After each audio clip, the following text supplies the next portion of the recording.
भगवान रामावतार में आपके बारात में गए थे, बहुत ही आनंद आया था।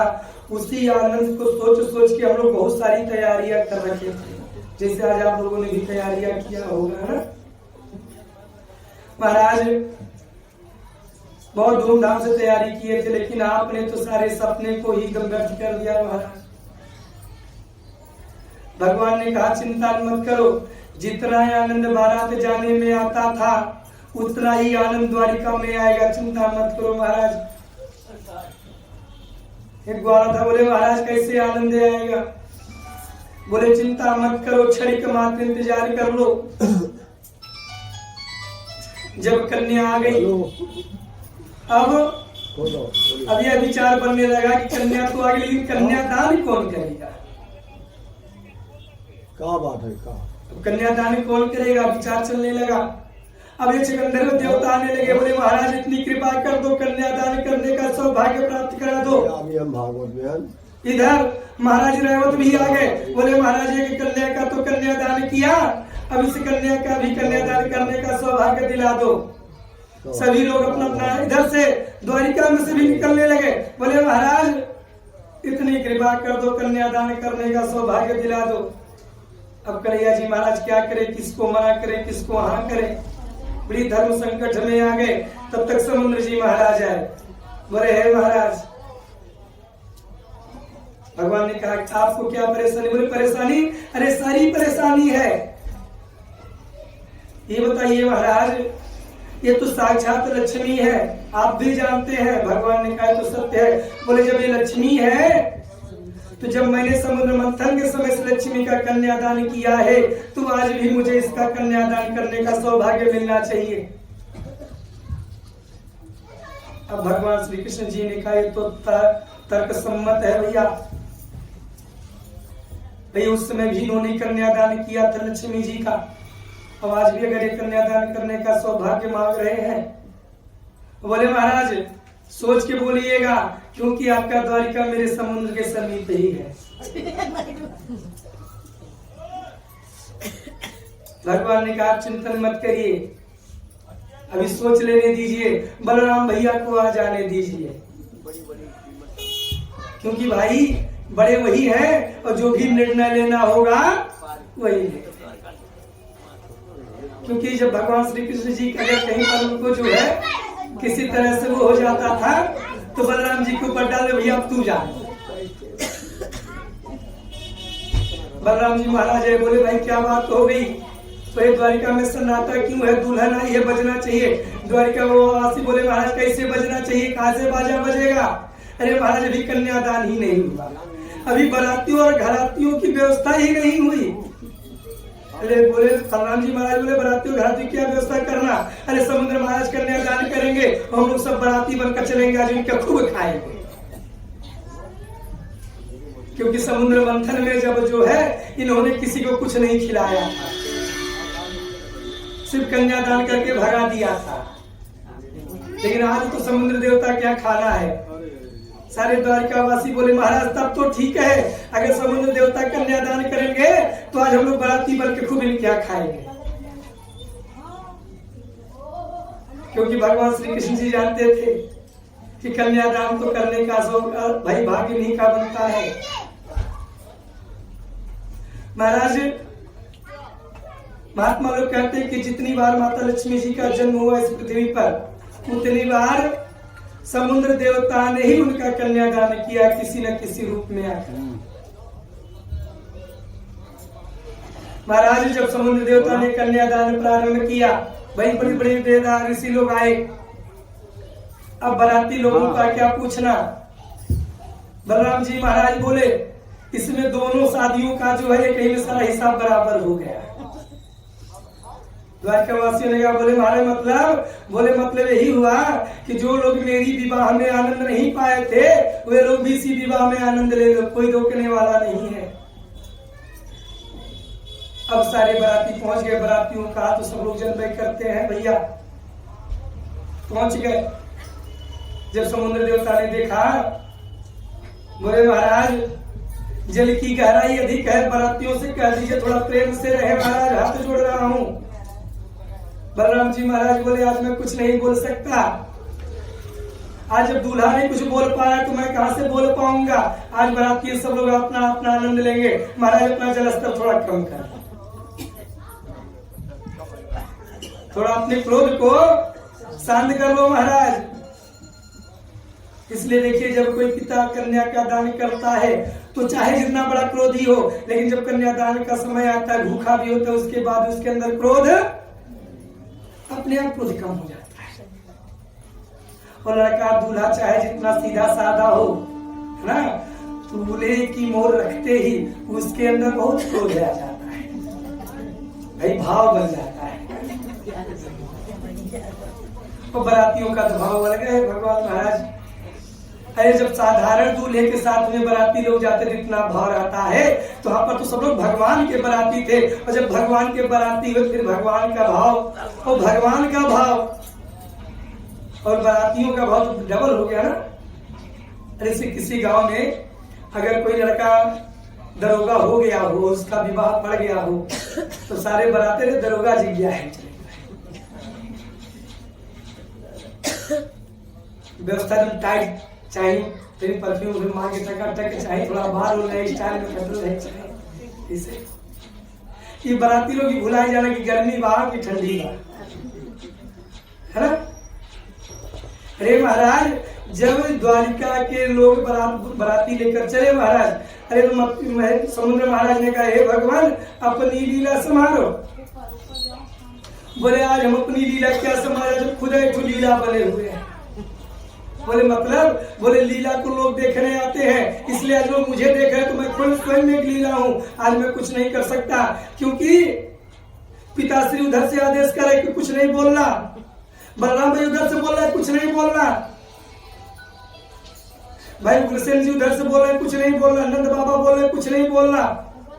जब हर कोई कह रहा है कुछ नहीं बोलना, तो मैं कहां से बोल दूंगा।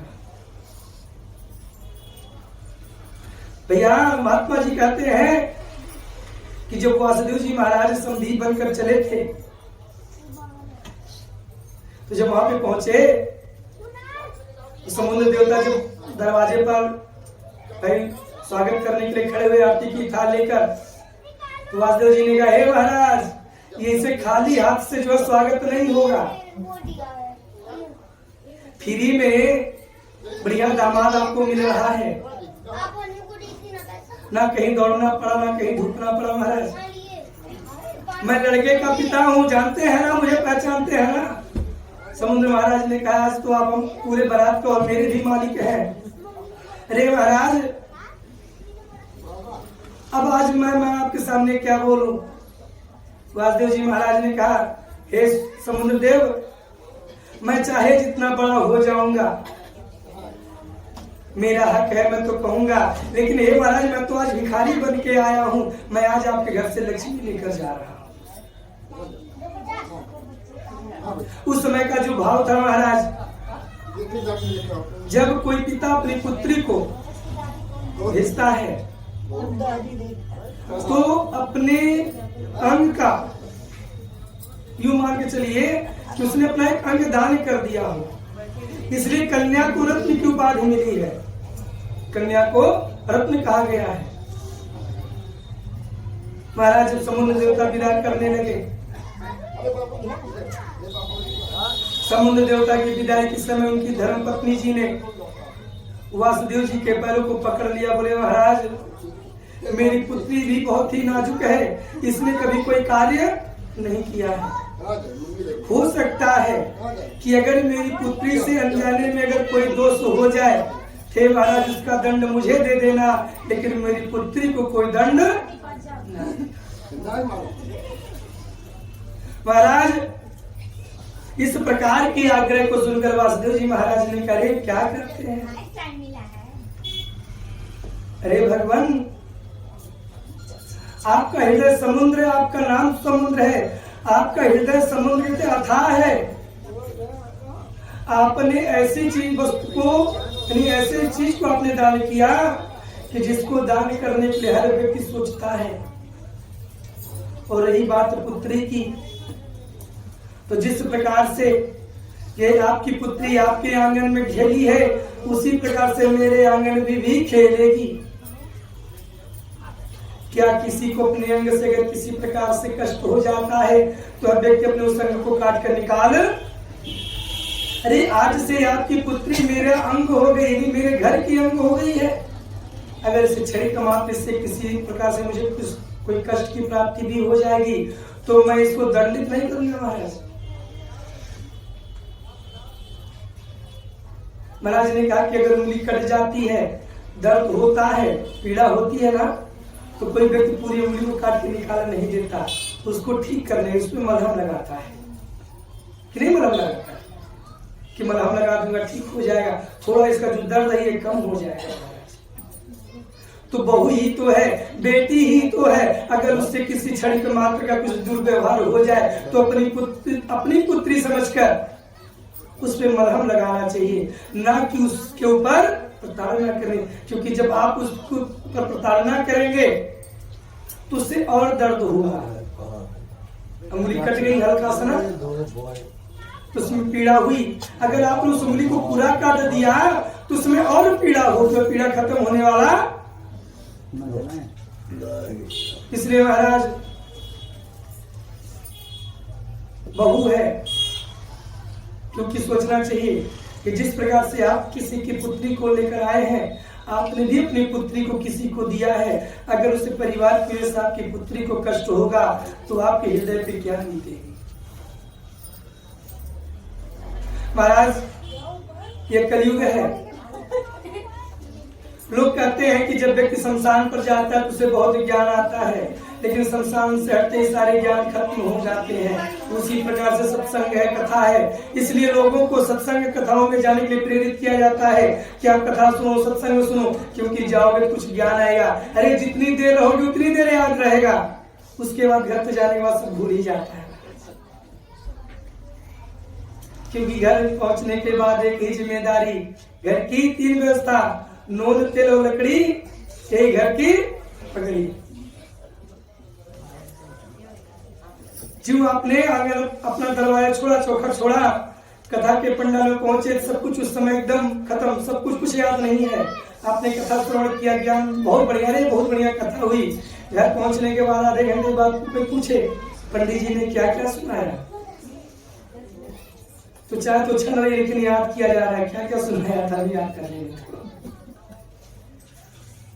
अगर कहीं 1 बार से 2 बार पूछ लिया तो मुझसे क्यों पूछ रहे हो, जाके सुनना चाहिए था। इतना याद होता तो तुम्हारे घर बैठ कर चाय थोड़ी छानती, IAS हो गई होती, है ना, हो जाता है। महाराज बारातियों ने बड़ा आनंद लिया। अब बारात लौटकर वापस आई। अब सुभद्रा जी भी थी। जब बारात भाई द्वार शिकाई होता है ना, सुभद्रा जी खड़ी हो गई। इससे बारात ऐसे दुल्हन तो अंदर जाने को नहीं पाएगी। अब जितनी भी द्वारिका की महिलाएं थी सभी लोग हाँ सही कह रही है, ऐसे दुल्हन नहीं जा पाएगी। अरे हमारे द्वारकाधीश जी का विवाह हुआ है, कुछ पहले द्वार शिकाई चाहिए। महाराज कन्हैया जी महाराज ने अब कहा, एक से पूछा क्या क्या चाहिए सबको बताओ। बोले महाराज इससे मत पूछो, भय लगने लगा है, क्योंकि एक बार आपने कहा था कि सबको क्या कि जब वहां की गोकुल में सारी गोपियां आपको नचा रही थी तो आपने कहा था कि जो है किसके किसके साथ नाचना है, तो सारी लोगों ने कहा कि एक करके सबके साथ नाचो। आपने सबको नचा दिया था, महाराज आप बीच में ही खड़े रह गए थे और सब नाचती रह गई थी महाराज, तो भय लगता है महाराज। बलराम जी बोले जब इतना भय है तो दूल्हे दुल्हन को जाने दो, थक गए होंगे बेचारे। सारी महिलाओं ने कहा आप बड़े आप घर से बाहर जाइए, आपके यहाँ पे कोई काम। महाराज आप जेठ आप जाओ, आप नीचे कूदे जा रहे। बलराम जी महाराज बाहर आ गए। अब जब फिर भाई सुभद्रा जी ने कहा ऐसे भैया कुछ नहीं होने वाला, तो भगवान ने कहा क्या चाहती हो। बोले बस इतनी कृपा कर दो महाराज कि अगर भविष्य में कभी मेरे परिवार के ऊपर कोई विपत्ति आए, मेरे ऊपर विपत्ति आए तो मेरी रक्षा कर देना, मेरे परिवार की रक्षा कर देना, और क्या मांगू मैं आपसे। इसलिए महाराज जब इनका घर गृह प्रवेश हुआ भगवान का, उसमें सारी महिलाएं मंगल गान करने लगी। भगवान की कृपा हुई, सारे द्वारकावासी मगन रहे, सभी लोग अपना सुखमय जीवन यापन व्यतीत कर रहे थे। किसी द्वारकापुरी में एक सत्राजित नामक विद्वांसी रहते थे। महाराज सूर्य भगवान के परम मित्र थे, इसलिए भगवान ने सूर्य भगवान ने उनको एक समंतक मणि दिया था। जब सत्राजित जो समंतक मणि पहन के निकलते थे तो दूसरे सूर्य की भांति लगते थे, कैसा कि दूसरे सूर्य निकल रहे हैं। उस समंतक मणि की खासियत यह थी कि वह समंतक मणि प्रतिदिन 7